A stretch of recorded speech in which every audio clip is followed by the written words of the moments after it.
বাংলাদেশে বেছে বেছে হিন্দুদের ওপর অত্যাচারের জেরে গর্জে উঠেছে সনাতনীরা। পাশাপাশি সীমান্ত পেরিয়ে যাতে দুষ্কৃতীরা ভারতে প্রবেশ করতে না পারে সেজন্য সতর্ক রয়েছে বিএসএফ। এই পরিস্থিতিতে দক্ষিণ দিনাজপুরের হিলির আন্তর্জাতিক বাণিজ্য বন্দর পরিদর্শন করলেন কেন্দ্রীয় শিক্ষা প্রতিমন্ত্রী সুকান্ত মজুমদার।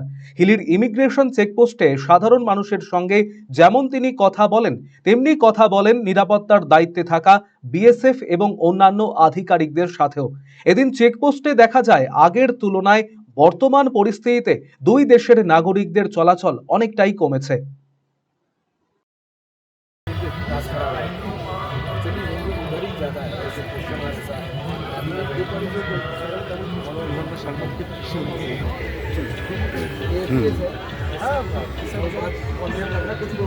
দেখুন, বাংলাদেশের এই বর্ডার, আমরা হিলি বর্ডার আছে পরিদর্শন করলাম।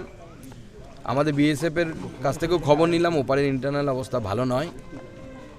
দ্বিতীয়ত হচ্ছে যে মেডিকেল ভিসা শুধুমাত্র ভারত সরকার এই মুহূর্তে দিচ্ছে, অন্য কোনো ভিসা দিচ্ছে না।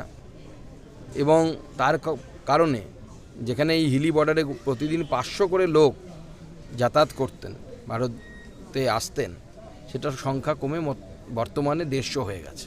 না, নিরাপত্তার বিষয়ে আমি এখানে তো পোস্টে আলোচনা হয় না, বিওপিতে গিয়ে প্রয়োজনে আলোচনা করব।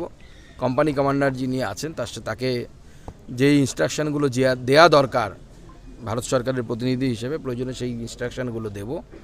এবং নিরাপত্তা তো অবশ্যই নিশ্চিত রাখতে হবে, কোনো মতেই যেন ভারত বিরোধী কোনো শক্তি যেন ভারতবর্ষে ঢুকতে না পারে।